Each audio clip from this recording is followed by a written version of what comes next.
All right. Well, hello, everyone, and welcome to the podcast. I'm absolutely thrilled that you are here. I've noticed some good friends down there in the audience. Sherry, Stefan, welcome to the program.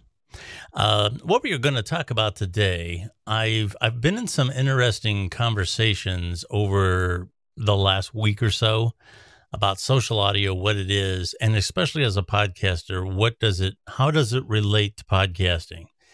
And my concern as a podcaster is always getting the show out there. So I'm going to kind of briefly go over that. Very much interested in anyone's input as I give my presentation here. If you want to add some things afterwards, I'm not going to spend a lot of time on this, but this has been an interesting week, and I'm gonna explain why. First of all, as we're going into the show tonight, and we are live on Fireside, and I'm going to talk about what Fireside is just briefly here in a little bit. But as the history of, let's say, promoting podcasting has evolved, for me anyway, one of the things that I did after the podcast was up and running, and this was any number of years ago, let's say 5, 6, 7 years ago, the show was pretty solid after the first couple of years and remained so. But naturally, you're always trying to find ways to expand an audience. And for me anyway, that way to do that was very much around Twitter. And for me anyway, and this is all from my experience, this is how I've experienced things, and I'm absolutely open to what anybody else has done. Twitter has always worked for podcasting. I kind of believe that Twitter is built for podcasting in a lot of ways. For one, it is very trending. Okay, anything that's happening in the world is happening on Twitter, and it's happening in real time. You don't get that with LinkedIn. I mean, nothing against LinkedIn, nothing against the people on there. I'm on there, but they're days, if not weeks, behind anything that's going on. Okay. And you're just not going to hop on that content active, rich environment on LinkedIn. It's not for that. I mean, LinkedIn has its place, but that isn't it. And of course, very topical. And this includes all kinds of things. As a podcaster, I talk to authors a lot. I talk to people who have causes. I talk to people who have, been through some sort of a traumatic journey. And all of these things, what I really liked about Twitter and what I still like about Twitter as a podcaster is those people are already there. You don't have to bring them from somewhere else. They are there. So it's just a matter of tapping into that audience base with your content. So Twitter has always been something that has worked. Now, obviously, it's going through some changes. It's going to be about another 6 months before I'm really going to call, is Twitter getting better or is it not? I believe it has the potential to do great things under this new management, but right now it's just too early to tell. Facebook, for me, has been good for local content. When I interview somebody here locally, a local business or whatever, and I usually try to do my local interviews with content that fits a national or worldwide audience. For example, some people that own a local record store here in Ohio, I interviewed them in their shop. It had the local feel, and I put the video cast of that here locally on Facebook. I boosted it here in the local towns, and that worked very well. And we also talked about the wider issues of why vinyl is coming back, why audiophiles like it, how the record industry is starting to pay attention to vinyl again. And these are all things that music enthusiasts have all over the country. So Facebook has been good for boosting local content, but to make a general statement for me that Facebook is on par with Twitter as far as getting involved with international stories, national stories immediately, no, I don't believe it's that. Here again, Facebook, depending on who you follow and how you work within, you're managing your content. I don't know that it's as real time as Twitter is. A good example I always use when there's a presidential debate or something like that going on. It used to be back in my day, you would listen to the radio in the morning and people would call in and it was the next day. Now real time. Now it's not scientific, but you can get real time reactions following the various hashtags. And I just don't feel that you can do that on Facebook. So it's not that active of a thing. It has its place. But for me, Facebook just hasn't been one of those things that has blown me away. Now, I'm sure there's people out there who've had great success with it. I'm not much for managing all those groups and all those things. That's not where I have gone with my time in social media. Instagram, for me, I am on Instagram. It's kind of a thing that I maintain. I don't go out of my way to do much with Instagram. It's for me anyway, that whole Facebook and now Meta, that whole environment for me is it's kind of there. It has never been something that has really grabbed me. Like I've got to do this. Facebook did a thing where if you had a podcast and you had a page for your podcast here about a year or two ago, maybe a year ago, they had a thing where you could have a playlist in your Facebook account. And that was great. I actually got responses from that and they took it away. So that's where Facebook has been for me. Quite frankly, getting back to those conversations I had here this week, TikTok is something that I need to be putting a greater focus on. I believe that video has always been, obviously, a great part of digital media. There's absolutely no question about that. However, I feel that it is going to get bigger. Everything that I've been researching in terms of, the industry marketplace is that quick, short form video is going to continue to be very, very large. Obviously, Instagram is chasing that with Reels. YouTube is chasing it. And quite frankly, you really can't ignore it. With YouTube, I have put the audio of my audio only podcasts on YouTube, and the ones that I have done video casts for, I have put the video on. I have never leaned on YouTube to be a primary vehicle to promote the podcast. However, there's no doubt that in terms of searchability, YouTube is essentially the second largest search engine that's out there. So when people are looking for content, they often will look for it on YouTube. And with me anyway, I deal with so many authors and they have marketing people, they have publicists, they have publishers who want them to be seen. Now, my audience with the podcast is primarily audio. Okay, I have a really strong presence on most of the major Apple Podcasts, Spotify, and all those. I don't really have a video audience per se. However, can't ignore video because a lot of my clients want to have the video that they can embed in their website, or they want to, tweet out the podcast so that their fans, their readers, can have a chance to see them in a professional environment. So I'm real careful to make sure that the video casts have good audio, they have good lighting, and I try to prep the guests to make sure that whatever they're working with, I don't expect them to run out and buy anything, but whatever they're working with, that they get the greatest impact from whatever equipment they have. I prefer at least a headset with a microphone. Sometimes I get it, sometimes I don't. I really don't like people to talk into an open-faced computer, but there's times when that's what people are going to do. Now, the pandemic kind of changed a lot of things.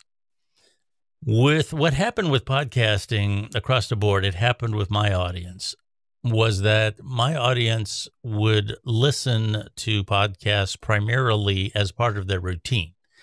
So when they were commuting, they would listen to the podcast. Lunchtime, listen to the podcast. In the afternoon, when they were on the treadmill, listen to the podcast. And what the pandemic did, it seems counterintuitive, But people originally thought, well, people are going to have all kinds of time on their hands. They're going to be home. They're going to be consuming more content than ever. And I'm sure that happened in some cases. This isn't a flat statement for all content. However, with me and podcasting and the people that I work with that, in my production group and other people, it seemed like there were fluctuations happening that didn't happen before because people's routine was disrupted. They didn't drive to work. They didn't go through the drive-through and get their coffee. They didn't do all the normal things that they did that kind of went hand in hand with checking out a podcast. So what happened is for a few months there, I would say overall the listens remained about the same, but they really got juggled around. They got juggled around where I used to have steep spikes at different times of the day. It was becoming more flatlined. And while this was going on, the rise of social audio came into prominence. And social audio has been around for a long time, but it really exploded when the pandemic was happening. And Clubhouse is probably the one that kind of really blossomed when that was going on. I tried Clubhouse during that time period, and it didn't.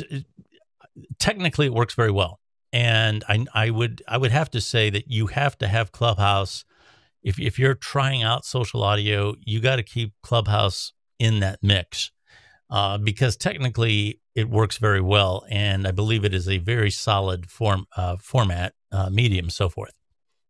However, for some reason, I just didn't gravitate to it. It's just like any other relationship. Sometimes the person that you're with is a good person. You're a good person. And just like the song says, it just didn't work out. I'm just me and you're just you. It's time to go our own way. A Clubhouse, for whatever, just didn't get me excited. Twitter Spaces, however, did. And I was really excited when Twitter Spaces started to take off. And yes, I agree. I still like Twitter Spaces. And here again, for all the reasons that I spoke of, I have a following that's already there. I don't have to carry them over somewhere else. And all the topics that I talk about are already active in terms of people sharing content. So it seemed like a natural fit. However, I got to tell you here lately, and we're going to talk about this a little more when I talk about social audio versus a production tool. Twitter Spaces lately for me has been kind of glitchy. And a couple of the spaces that I've been in as a listener, Sally says, Tom, I can't hear you. Can you hear me? And Tom's like, well, I can hear you, but I can't hear George.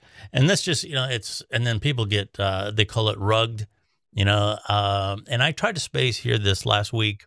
We did a space about some of the people that we lost during 2022. And I had hopes that, we could have a conversation about what these celebrities, not that they, a celebrity dying isn't the same as someone in your own family. However, when you follow somebody for many, many years and they represent a time in your life. They represent an era, like Michael Jackson or Prince, or in my case, I was always a big Van Halen fan only because Eddie was such a great guitarist, and I just loved hearing him do those things. And we're in a time now where they're gone. They're just gone, and it really raises these people that were larger than life. It really raises the aspect of your own mortality. So I felt that I had a good angle. I was really excited about this space, and it was a headache. It was a headache. It was glitchy, and ultimately the whole thing got blown out at the end. Twitter Spaces for me also, even though there's some very lively, an audience that's already very, very much active and very much there, I was never blown away by the audio quality of it, even when it worked well. Now, I don't expect it to sound like a production tool. I'm going to talk about that a little bit more. But even as an end user type thing, it wasn't that hot. And when it's not even reliable, then, I'm going to say to myself, should I have put that effort into a wisdom or something else? And LinkedIn audio events, I believe, have great potential. Go here again. My only concern with LinkedIn is such a lackluster user base. Really, some of them are amazed you can do video on there. Wisdom, I really like. Technically, I like the Wisdom app. The sound quality is very good. The downloads are very good. However, I really don't like the fact that you, as a host, can only talk to one person at a time. If you want to bring in a second person and get their opinion, the person you're talking to has to drop off, and then you have to go through this whole thing, keep track of them, make sure they're still in the wisdom talk, and then bring them back up later. And that's too cumbersome. I don't particularly care for that, and we agree on that. Good. Fireside. Fireside so far, I got to say, has some great potential. And the thing with Twitter Spaces, I almost feel that Twitter Spaces, it's unfair to criticize Twitter Spaces as something that a podcaster would use, because it really is designed to be an end user platform where people are just going to hold their phones and talk into it. It's not designed to be a production tool. Wisdom has some more attributes of a production tool, but here again, I don't like the way it's structured. With Fireside, I kind of feel that you have the best of both worlds. Okay. With Fireside, you have the potential to build communities. Okay. And you have the potential to interact with a lot of people. But it also, so far, has been very good technically. I really like the fact that you have separate downloads. You can use it as a streaming tool, whether it be to YouTube or what have you, which is fantastic. And these are a lot of features, by the way, that you normally have to pay for with some production services that are out there. Now, how long Fireside is going to be free, I don't know. But I would very much consider paying for Fireside with the way that it is, some nominal amount, every month. I wouldn't have a problem with that at all. And I really like the fact that people that come to Fireside are in tune to this type of content to begin with, whether it be audio content, sharing video and all that is optional. But people want to hear, this type of content where people don't know. The downside to Twitter is that even though there's a lot of people there, they're not necessarily there for audio content. Okay, with Twitter Spaces. With Fireside, whether it be accompanied by video or not, people are here for this type of content. So I really like that. Social audio versus a production tool. This is where I really like Fireside. Social audio is strictly that. It is social. It is meant to be something that is going to facilitate conversations, facilitate community building. All of these things are very good. And I would probably have to say, for me, moving forward with Twitter Spaces, that is where I am going to stay with Twitter Spaces. I'm probably going to be co-hosting. I get asked every once in a while. There's a half a dozen or so people that ask me to co-host, and that's fine. There's a lot of people on there who are from the podcasting world, from the author world. I've met some fantastic people as a community builder. I think that's where Twitter Spaces, for me anyway, is going to stay for a while. With being a production tool, after my experience last week, here again, I didn't expect it to sound like a radio station studio. But when it's not even stable enough to use, for me to put a lot of effort, it took me a while to promote that space. I got people to come in. I talked to them beforehand. And I'm really looking for something, too, with social audio.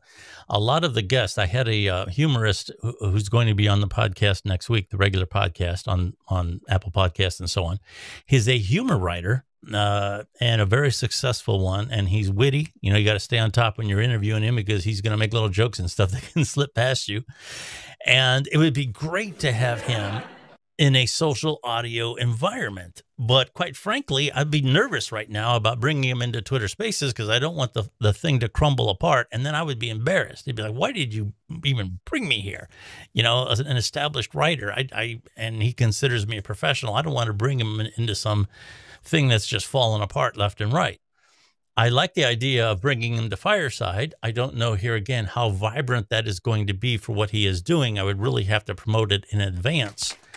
But I like the fact that Fireside is stable as a production tool, and at least it has an element of a live audience and an interactive audience.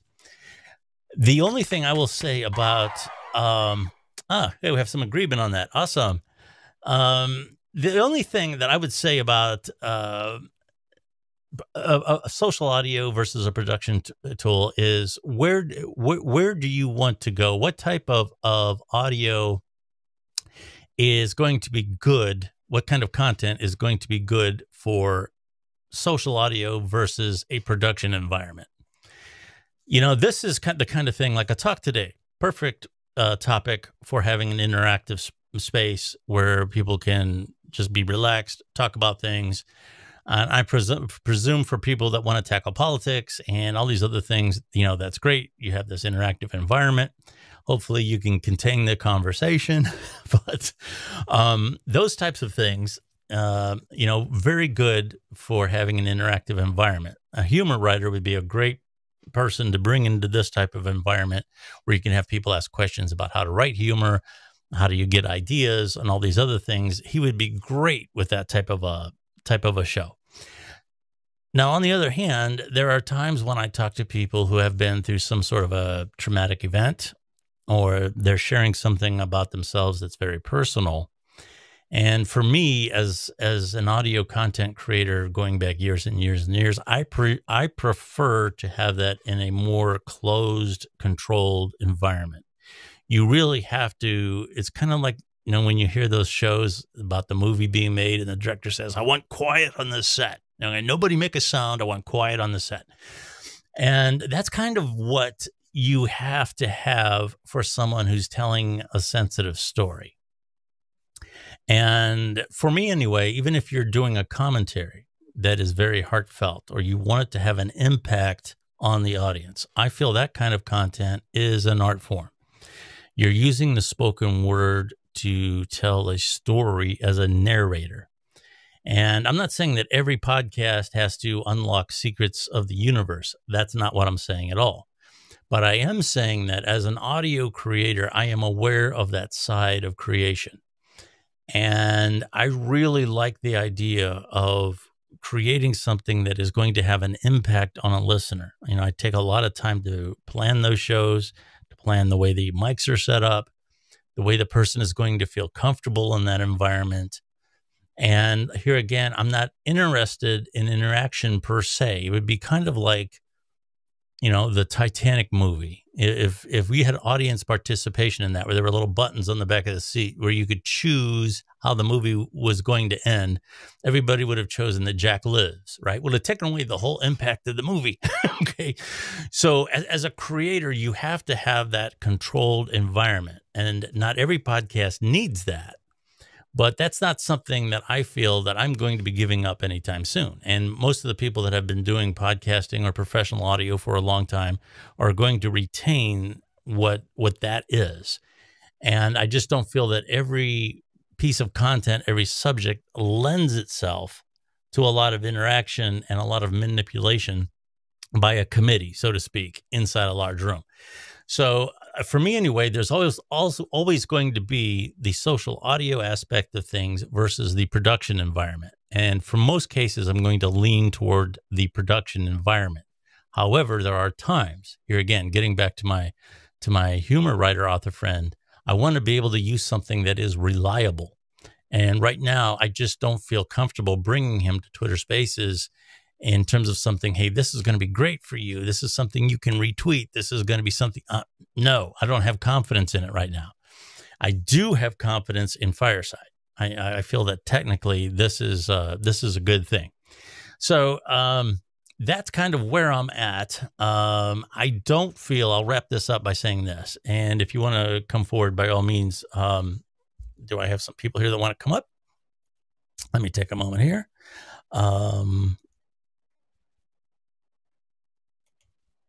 If, for me anyway, my final point on this would be, for me anyway, social audio and these types of platforms are not going to replace what I am doing with the podcast.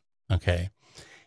Is it going to have an impact? Certainly. There are going to be in times when, like this podcast here, I might very well repurpose this and put it on the regular podcast.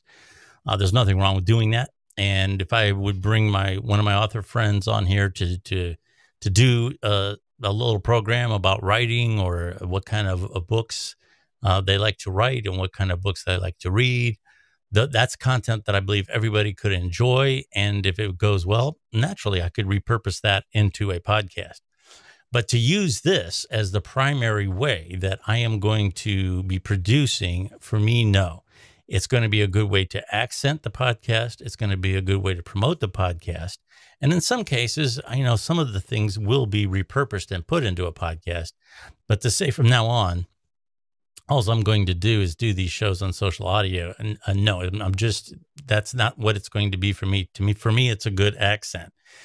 Some of my podcasting buddies have completely, flipped. They have completely gone to social audio as their primary way to do programs.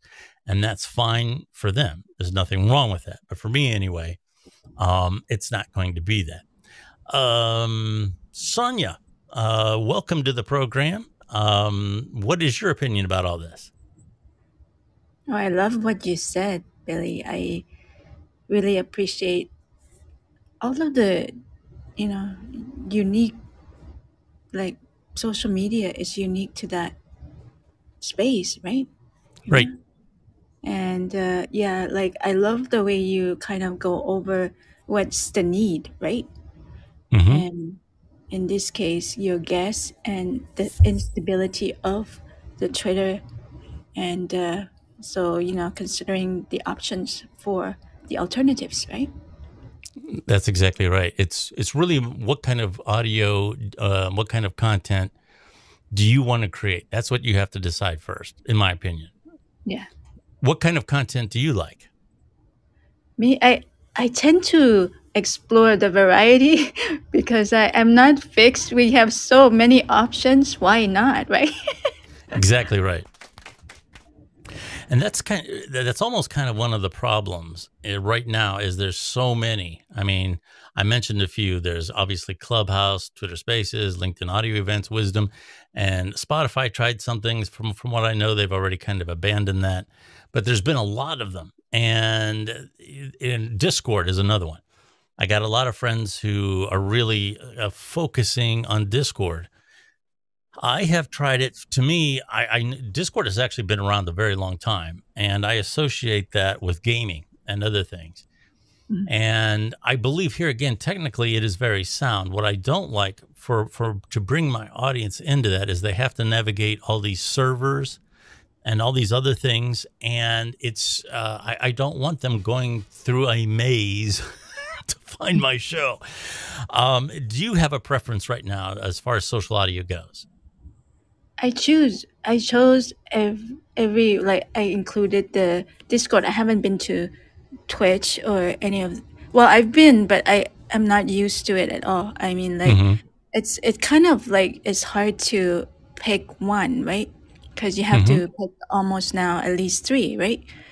To go with, and in terms of preference, I started with Wisdom, right? Well, Clubhouse actually, and then kind of migrated the other way, which is to Wisdom, a more intimate kind of discussion. Oh, sure. And so, yeah, and of course, kind of lost touch on the Clubhouse, all their changes. That was kind of interesting. I was there every day for the first few months, right? When it's kind of like just exploding, right? Mm-hmm. And to see the changes now and then, it's kind of totally different. And, for the people who hang around with, through the times, they got used, they built their house. I mean, they build the clubs and then invite people to the houses, right? Which is kind of interesting. Mm-hmm. And of course, Wisdom, you're right. It is a two-person platform, right? Right. And they are considering adding the third option, but I think that's the max that they will go. Yeah. Um, so my preference right now is actually the fireside is actually Yeah. very something, because I'm more leaning towards the interactive type, not only the lives, but also the ability of what Mark and his team are planning, right? In terms Sure. of the future, like, and kind of like integrating MetaMask and all of these accesses that we will need to access blockchain. I know Elon's in Twitter, so he's developing that as well. So Sure. there's going to be glitches, of course, with new management and everything, or new leader, coming in, and so it's gonna. Both of them have potential. I mean, Yes. I don't know what their focuses are going to be, but Mark, I know that he's bringing a bunch, and it is live entertainment that he's bringing in. It's like geared towards that behind the scene kind of thing, right? Sure. And so we're gonna see that kind of interactions happening. And I've been watching a few shows here too, Hmm. so it's like, the people that you meet is different. You're right, going into different platforms and so on. Sure. And I so yeah. Yeah, I've noticed that anyway with Fireside that you seem to have a more serious listener and a more serious creator. The people are here because they like this type of content. They don't necessarily want just a social media platform to play around on. So they're coming here for something, or they're coming here to create something.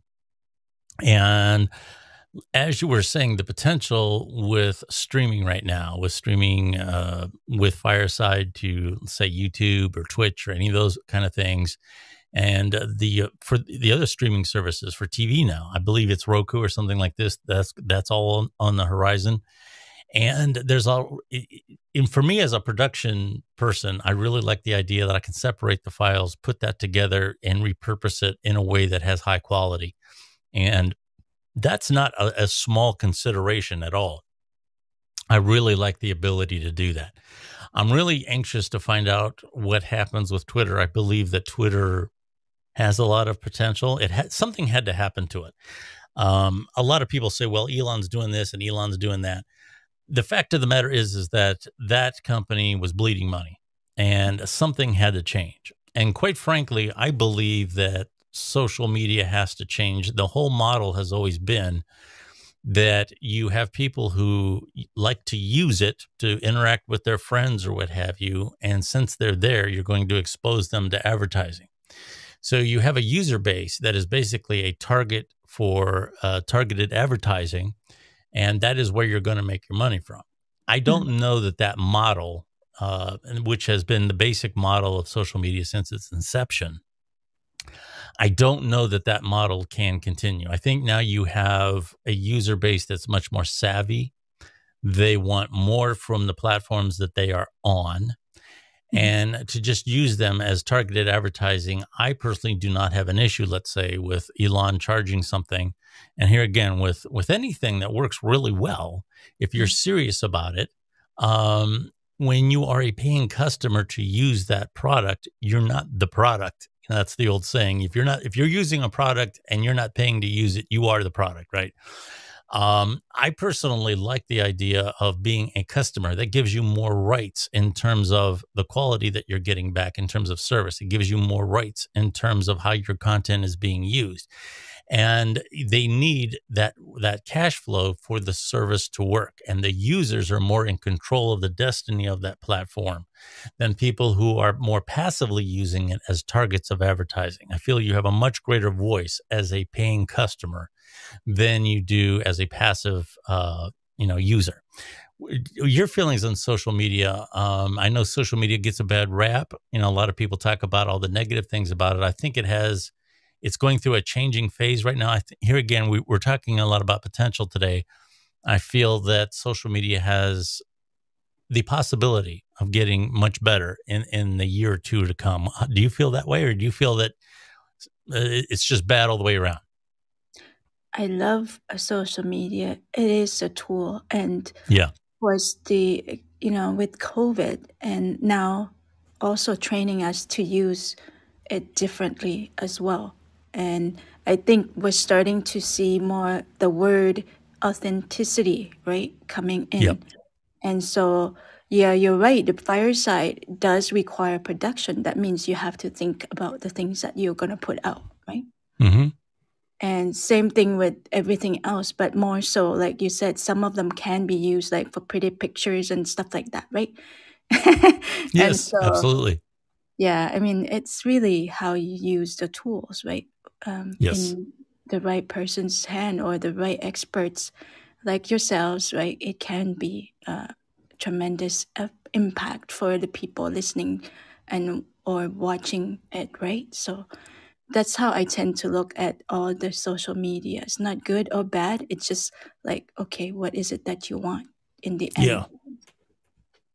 I totally agree with you, and oftentimes too, we get into that catch-22 of is art imitating reality or is reality imitating art? And I sometimes feel when people talk about some of the bad things that happen on social media, is it happening because of social media, or is social media just exposing the problems that were already there? When I was a blogger years ago in the early days of blogging, this was like in the early 2000s. I did a lot of blogging back then. And I was always amazed. I would go to major news sites, I would go to their websites, and I would look down through the comment section, where people were making comments, and it was just nuts. Okay. It was just amazing to me, some of the wild comments that people would put in those comment sections. Well, now those people are on social media. Okay. They've been there. And they were probably there during the 80s and 90s and the 70s and everything else. They just weren't as visible. Mm. So but at the same time, has social media exacerbated that? I would probably have to say so. I think one of the worst things that social media has done is you follow what you like. And that turns into you follow the news sources that you like. Mhm. You follow the commentators that reinforce what you already believe. Mhm. And it's getting to the point where you not only, I don't mean you personally, but just you in general, you do not only not follow people that you disagree with, but you block them. You don't even want to hear what they have to say because they are going to challenge what you've already made up your mind about. Mhm. And that's where I think it has done some harm, because here again, there've been a lot of people out there that have misplaced ideas about things, but now they can coalesce. They can Mhm. coalesce and create these bubbles for themselves. So I do believe it's a little bit of both. I do believe there have always been people out there who lacked a certain amount of decorum, who lacked a certain amount of knowledge about what's happening in the world. They've always been there, but by the same token, social media has given them a way to collect, has given them a way to support one another. And here again, I don't know what can be done about that. I'm very tepid on the idea of censorship. Truth and absolute truth is very elusive in the terms of philosophy. It's very elusive, and I don't want somebody else making that determination for me. This person is more truthful than the other. I don't want that determination made for me. I want to be able to decide that myself. But by the same token, you can have people that become dangerous. So I'm not exactly sure what the correct formula is. That's something that the laws and the way we manage these platforms has to catch up with the technology. But maybe that's a different discussion for a different day. I didn't mean to go in that direction. But getting back to, for me anyway, using these platforms to promote the podcast and promote the content for what I do, I'm really leaning right now towards Fireside as the audio platform of choice, Twitter Spaces as a participant.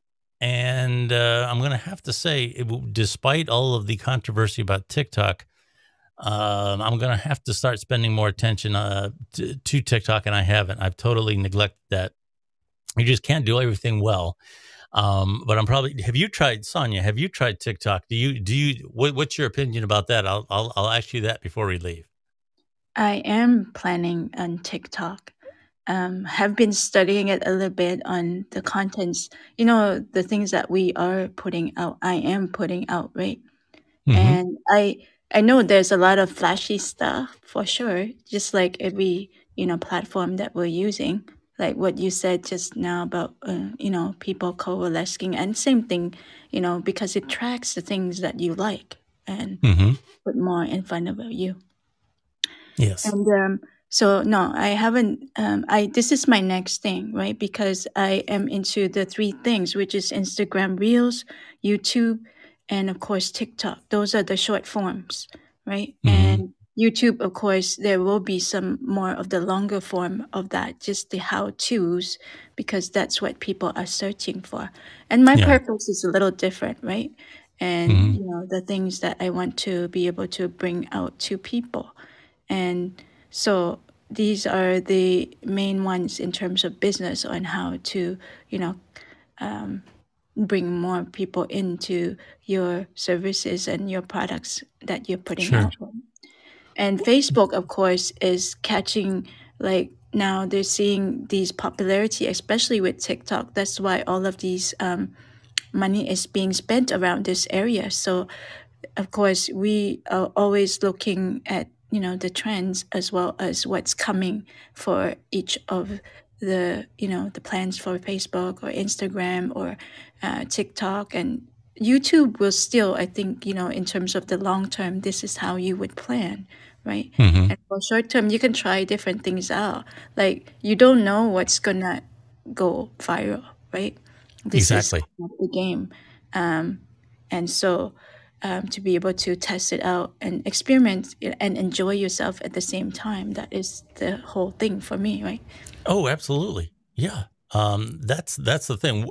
What kind of in terms of your content and what you do, where can people find you, and what kind of content do you create, and what are you passionate about? Let me ask you that.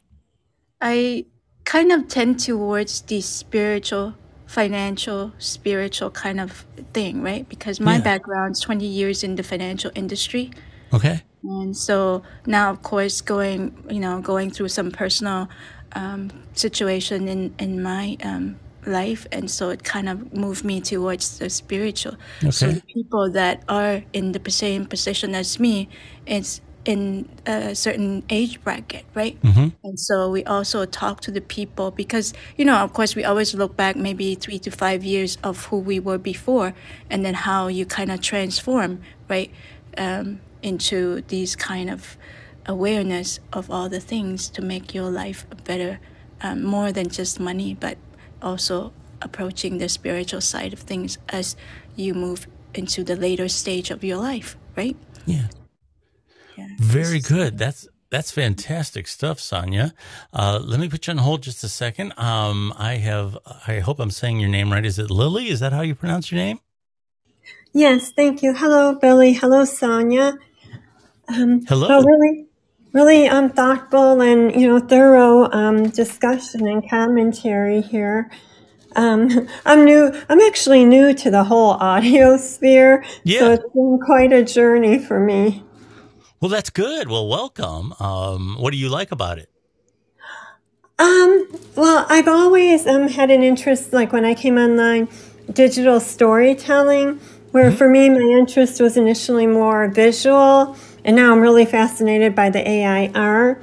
But I think, like, for me, it's kind of how like, it's been good kind of to try something different Yeah. and, realize these are formats I can utilize. Just I need to, kind of focus and where like, yeah, I think that's the word Yeah. with my content. Yeah. I think that audio gives people a way to communicate. I'm kind of like I said, I said audio is kind of like a like an art form in some cases. And here again, I'm not trying to overstate it. Not Right. everything you say has to have some sort of a magical thing. But I think that the spoken word does have a value a lot of times that transcends what a video can do. It's a much more intimate way of communicating. Your voice travels just an inch or two into a microphone, goes right into someone's ear. They can hear the sensitivity in your voice, the way you choose your phrasing, and maybe your inflection. All of these things are very powerful tools, and a lot of times I feel audio doesn't get the right amount of credit. So many people will do a video, right? They'll do a YouTube video or something, and then they'll just strip the audio off and slap it onto a podcast. To me, that's not that's not real audio content. That's just repurposing stuff. I feel that audio as a primary type of medium, it should be approached that way. Not necessarily every single time, but you should have that in your arsenal.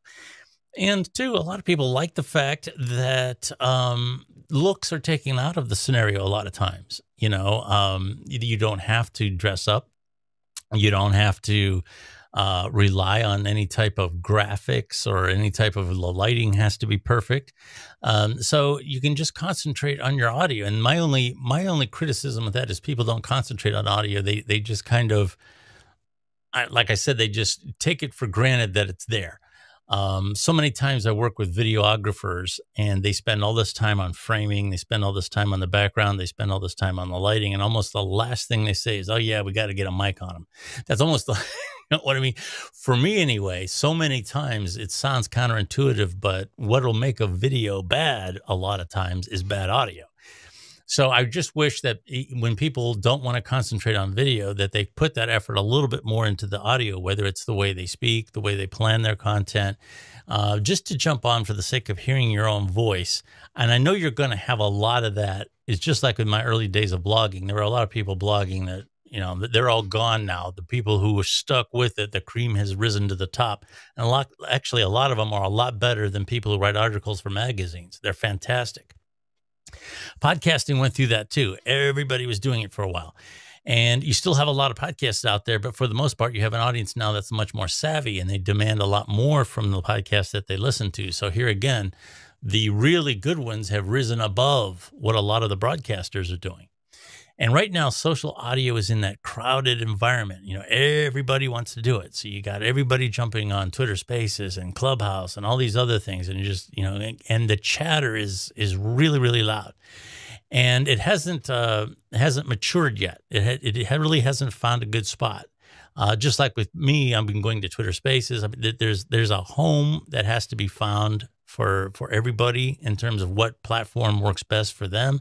And then it's going to be how is that content going to get refined? How is it going to become better than somebody else's where right now you just have a lot of chatter.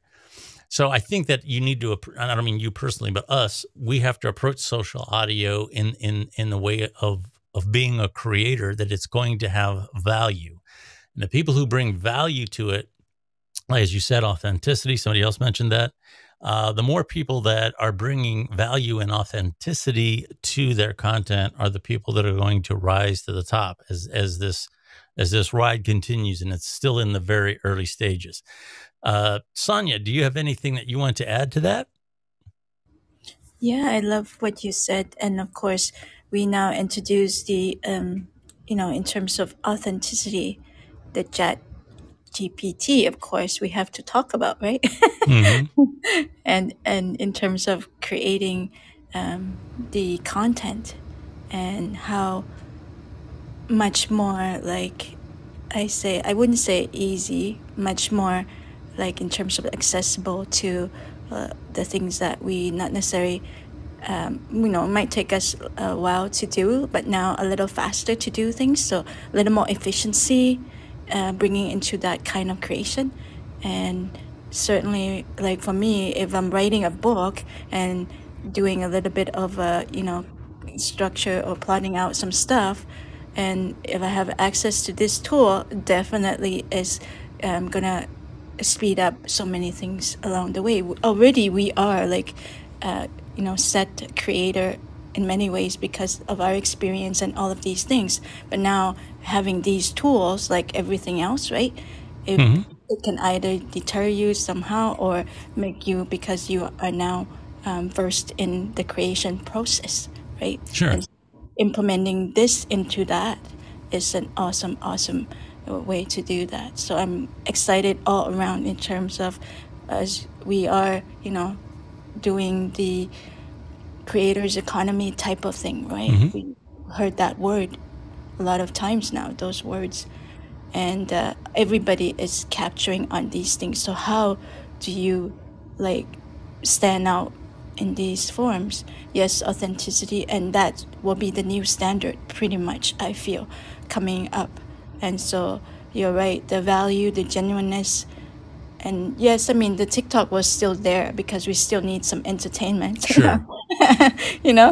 And so if we can get a combination of those, and I love the productions that gone into Fireside, and also, the podcaster, the traditional kind of maybe the ethics of it, Hmm. those kind of things are becoming more also respected, I feel. But at the same time, there is a separation, I feel, right? There's one that's respecting the really genuineness of things, and the Hmm. others are just, there's always going to be that split, right? Like Hmm. the up and coming, the, popularity kind of thing. Well, But, sure. you just have to choose which one is you, right? And where you want Absolutely. to grow from then on, because we are always growing in many ways until we hit that 6 foot thing. Right? But Yeah. yeah. Well, you're right. We are always growing. And if you're not growing, I look at some of the stuff that I did 5 years ago and I say, man, I've been doing this for 20 or 30 years. And, even something I did last year, I'll say to myself, I could have done that so much better now. You always have to be growing. And that's something that, here again, if you're really serious about what you're doing, that's going to happen on its own. Sonia, I appreciate those remarks. We're coming up on about an hour. If you do want to speak, please come up really quickly. Before I start to hand things off, I do want to go to Lily for any closing remarks. And I appreciate everybody that came here today. There's so many things you can do with your time now. And the fact that you took your time to spend a little with us means a lot. And even if you didn't come up to speak, that's fine. I appreciate you being here. You being here has an impact. It's just like in physics. They've demonstrated in quantum now that observed particles of atoms behave differently when they're being observed. Being in the audience has an impact on what we're doing, more than just listening. So I really appreciate you being here. Lily, closing remarks. Anything that you would like to say about your take on social audio and what you were going to do with it? Okay, well, for me, what's interesting with what your discussion with Sonia was authenticity. Yeah. And like what's been on my mind, I think with authenticity, also the greater authenticity, I think there's greater responsibility. People are sharing specific journeys. Yes. Where, initially social media for me, it was like learning the skills and, with digital storytelling and more as a creative.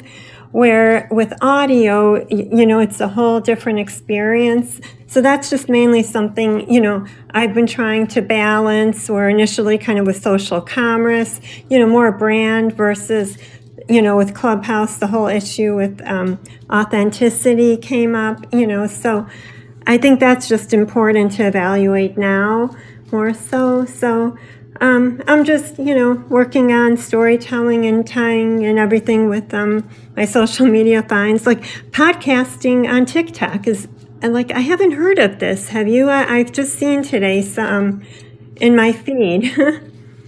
I don't know that podcasts are being done as podcasts on TikTok. There's two elements to this. One, obviously, podcasters can create content, and that's something I should be doing. I will sometimes say funny things. I need to be doing more of that. My problem is this time, because I work, and I also have my own business where I do a lot of audio work. And then, of course, I have my podcast and all these other things. So I have to manage my time. I can't be on all of the things all the time. But it's come to my attention that I need to back away from some of the others and concentrate on TikTok more, because TikTok now is becoming very vibrant for podcasters. They're showcasing their style. They're showcasing their humor. They're showcasing a lot of other things. Of course, you can put excerpts to your podcast on there as well. The other thing that you can do with TikTok is the lives. The TikTok lives, you can bring other people in just like you can here. I don't particularly, I'm not necessarily enamored with that, only because I like this so much better. And I like it better because it's long form. I can change the aspect ratio. I can stream to other things. I can download my files separately. I can do so much with it. And because of the fact the audience that's here is basically interested in the kind of content that I'm doing. But here again, getting back to what, if you're a podcaster that, let's say, does sports, and you're going to get into an argument about with one of your listeners about, is Tom Brady overrated or is he really the GOAT? Now, that's not a conversation that I'm going to spend a lot of time on, but there are people who are very passionate about that. And I would imagine that type of thing would fly very well on TikTok. So, it's here again, it's just a matter of what works for you. And I like the fact that I basically have a family of people who either are consuming content or creating content in the same vein that I am on Fireside. So as a podcaster creating podcasts, that's primarily where that's going to be. TikTok for me is going to be a promotional tool, give people a chance to see me. Not that that's a great thing, but I'm not Brad Pitt, but I can do funny things. I can do, showcase stuff, do things about microphones and equipment. People love that stuff.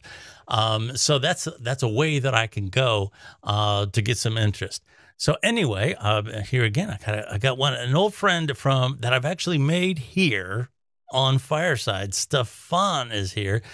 Stefan, I'd be interested in what you have to say. Hey, thanks for having me. Sure. I know your show's almost over, so I don't want to take up too much of your time. What? That's okay. Don't worry about it. We're good. I did want to comment on TikTok. I've been on TikTok for about almost a year now as a podcaster. And I would definitely say it is something that I think all podcasters should at least consider. Yeah. And I would do research on, because I before I even posted my first video, I was doing research on, okay, how does podcasters look if they're a single person versus having two people. So it's not for everyone, but I will say, to your last point, it is a very, very good promotional tool to at least bring people to your podcast. Yeah. Which helped me in so many ways. So even if they weren't watching the TikTok, they were still like, oh, well, what's his podcast about? And it's the clicks, the listens. So it definitely pays off.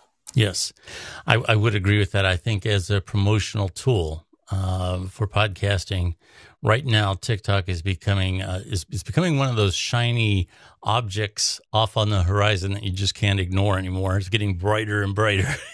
Definitely. And and it's evolved. When I first got on it, there was and I love the dancing. And by the way, I don't criticize it for that. People always say, oh, that's just all that silly dance. There's people on there that are very talented. I mean, they rival professional performers. Mm-hmm. They are absolutely fantastic. Now, yeah, you get a lot of silly ones, but that's fun too. There's nothing wrong with that. And but it has grown beyond that. There's so many people talking about marketing. Gary Vaynerchuk, if you follow him, he's probably one of the reasons why I'm on it. And there's so many other people that have such amazing, engaging content on there. And I'm really impressed with. I've actually had some creators from TikTok on the podcast. I had a hospice nurse on the podcast that I got with her content on TikTok a while back. And I started listening to her. I've had experience with hospice in my family, some deaths here within the last couple of years. And I was intrigued by her content, but some of the misconceptions about hospice, on how it's a death sentence and all this other stuff, which is not true. And one of the most intriguing things that I've gotten into with these hospice nurses, I really don't have any religious views per se, one way or the other. Okay, my mind is completely open to any possibilities about our existence. I find it very intriguing that I have talked to a number of different hospice nurses. And those end-of-life stages that some of those people go through, there is an amazing consistency in how they act when they cross over. And I don't know what that means. I don't know if that's proof of anything. But I find it very intriguing that every single one of them has those stories. And it's easy to dismiss and say, well, those people are dying, their brain function is falling off. So many of them have had stories where the person that's in their final stages is completely lucid. They're aware of the people that are in the room. They're aware of what time it is. They're aware of it. The sunny. They can see out the window. It's sunny out. It's raining. Whatever. They're completely lucid, but at the same time, they're talking to somebody that isn't there. And it's so convincing that I've had some of these people tell me they kind of thought there's something wrong with me that I can't see who's there. It makes your hair stand on end. So, and reaching up towards the ceiling is another very common thing that a lot of these people do. And I don't want to spend a lot of time on that topic, but here again, I got introduced to that content on TikTok that I would not have found if I was somewhere else. So there's a lot of fantastic creators on TikTok. Don't dismiss it as a bunch of silly dancing, because there's some absolutely fantastic things going on there. Frankie, hope I have your name right. I hope I'm saying it right. How are you today? Welcome to the program. Thanks for having me. Sure. Yeah, you pronounced it correctly, Frankie. For me, I got different opinions about this TikTok and all this social media. I've actually been having this conversation, an ongoing conversation, I should say, with my life coach, adopted stepmother, everything I call her under the sun, debating about TikTok and Instagram and Facebook and all these different social media platforms. What are they for? What are they best suited for? Yeah. And as a podcaster, I've been doing this 5 years, going on 6 now. Holy cow! And I have found, and again, it's different, probably, amongst different creators and opinions, whatever. And for me, I noticed as soon as I stopped focusing on all the social media, like you had made a comment a little bit before that, it's about time. You have a job, you have family, you have a business. I don't have time to sit on my phone all day and be posting.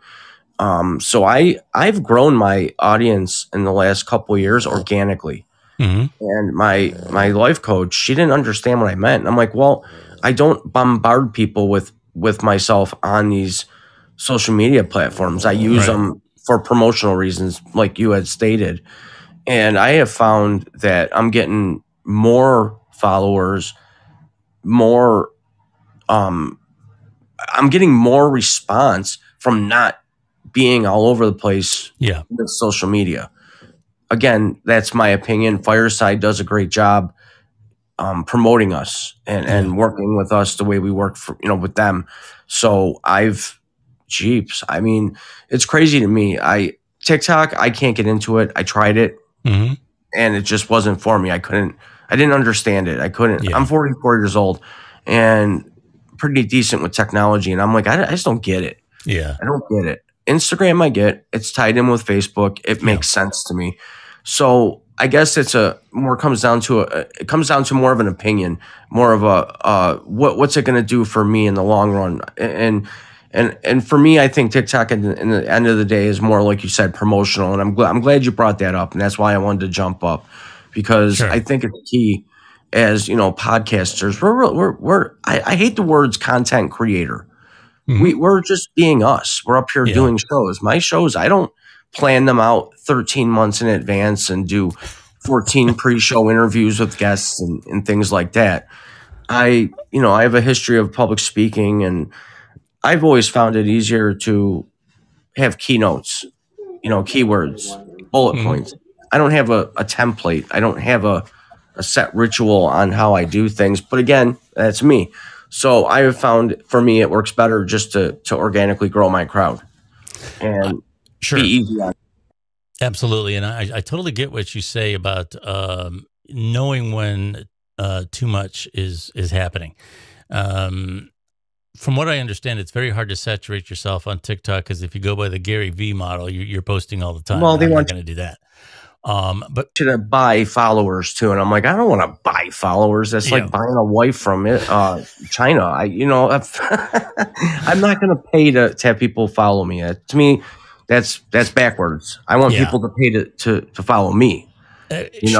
Meaning organically. I like this guy. I like his show. I'm going to follow him. Yes. I don't need this guy throwing videos in my face. I'm funny by default. I don't need an app to tell people I'm funny. I mean, you come into my town and throw my name against the wall, people will be like, huh, we know him.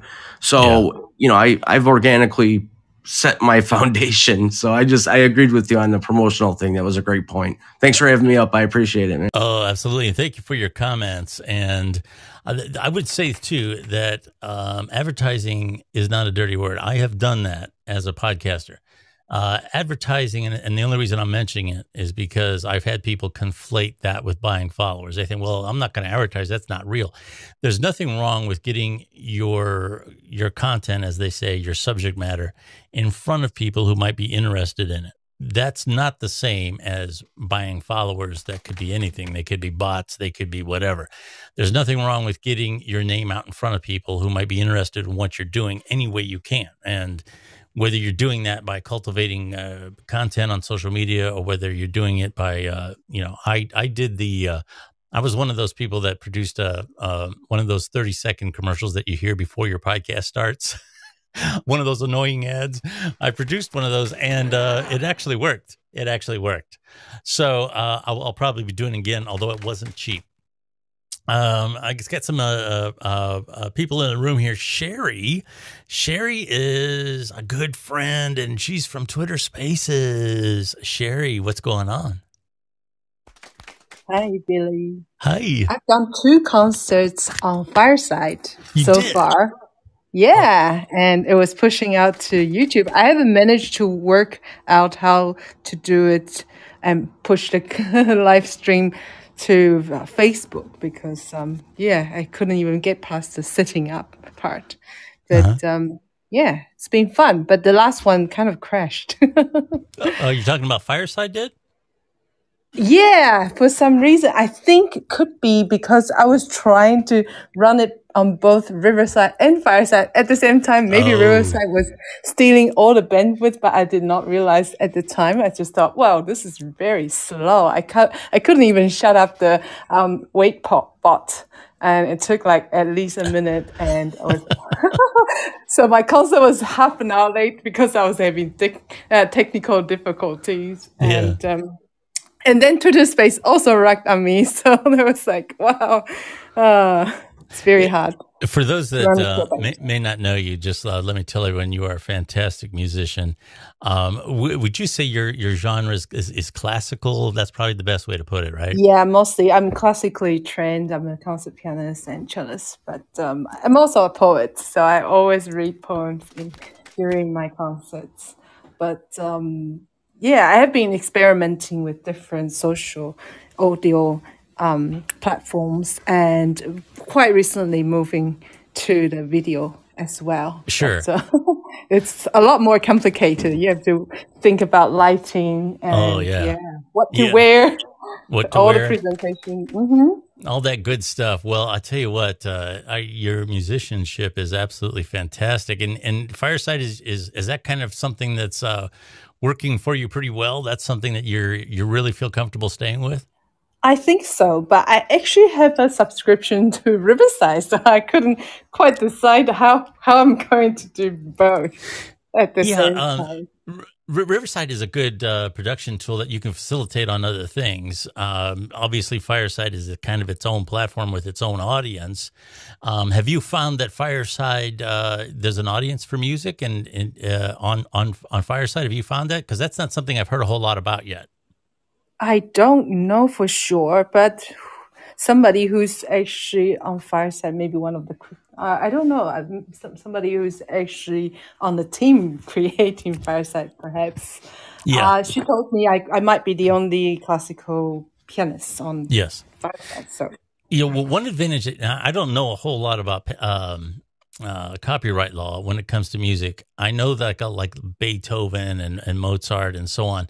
I don't know that those are necessarily owned, but you have to watch with contemporary music being played on here because that's copywritten, and that's the only thing that I can think of that holds musicians back from doing things on social audio is the fact that the copyright could be an issue.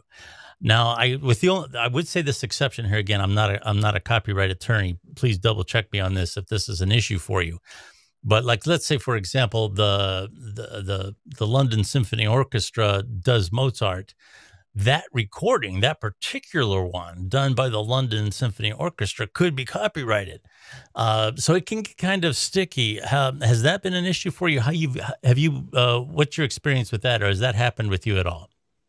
Yeah, actually on YouTube, I think some of my live performances were flagged, and it was just like a mild warning, maybe infringing copyright. But sometimes I suppose if you play well enough, you sound like a good player. Even my performance with my son at his competition received such a thing. I mean, totally, we were playing a clarinet sonata by Saint-Saëns, which is like, I don't think it's still copyrighted. It was written such a long time ago, in the 1800s. Yeah, interesting. Yeah, I'm not exactly sure how that works, but yeah, it's one thing to have a classical recording that was when intellectual property was guarded, but a recording of that, a contemporary recording of that, or an arrangement of that's a little bit more sticky. So that's interesting. But anyway, I wish you nothing but great success, Sherry. You're awesome. Before I round things out, I would just want to give Stefan a chance to say any closing words, anything you want to wrap things up about. Has something grabbed your attention you want to comment on before we leave? No, I'm good. This has been a really amazing conversation, something I've been wanting someone to talk about. Oh, great. Well, that's fantastic. That's great to hear. I always love feedback like that. So thank you so much. Again, I do want to thank everyone, even if you've just chosen to listen. Every single one of you has a very important role in the collective energy of a conversation like this, even if you're just listening. So I appreciate all of you so much. Anybody that follows me, I'll try to follow you back. If you don't, give me a nudge. As far as where you can find me on social media, very easy to find. I don't have any variations on my name. It's just Billy Dees or the Billy Dees Podcast, one or the other. I'm on Twitter at Billy Dees. You can follow me there. And, I do have in my link tree, which again is just Billy Dees. There's a contact form in there if you want to message me or whatever about any show ideas or any comments that you may have. Please feel free to do that. I want to thank everyone for coming forward. Sherry, you're still in the space. Do you have any closing comments before we go? Sure, I love today's topic, although my phone did overheat, so I had to go out for a little while and then come back. And yeah, it's really important, all these issues that you're addressing. And I hope more people come to concerts. I mean, I love sharing good music and good poetry. The next one's going to be just before Valentine's Day. So I hope I will try and do it on Fireside as well and see and invite all of you. I suppose I'll follow all of you too. Fantastic, Sherry. You're so delightful in terms of your personality and your talent. I so enjoy having you and running into you on Twitter Spaces and other things. Thank all of you so much for stepping in. I hope I didn't run too long, but I had so many people that wanted to come up and wanted to talk. Everybody had such fantastic things to say. Thank you so much. My name is Billy Dees, and like I said, I'm going to try and check out all of your shows here on Fireside as the week goes along. Whenever you're doing stuff here, again, feel free to tweet me if you're on Twitter. Feel free to tweet me and say, hey, I'm doing something on Fireside. Give me the link, and I'll try to check it out. I may not come up because a lot of times I'm busy. I'll just have it on my phone. But I'll be more than happy to check out some of the stuff you guys are doing. So thank you very much. Have an awesome weekend and stay safe. Thank you very much.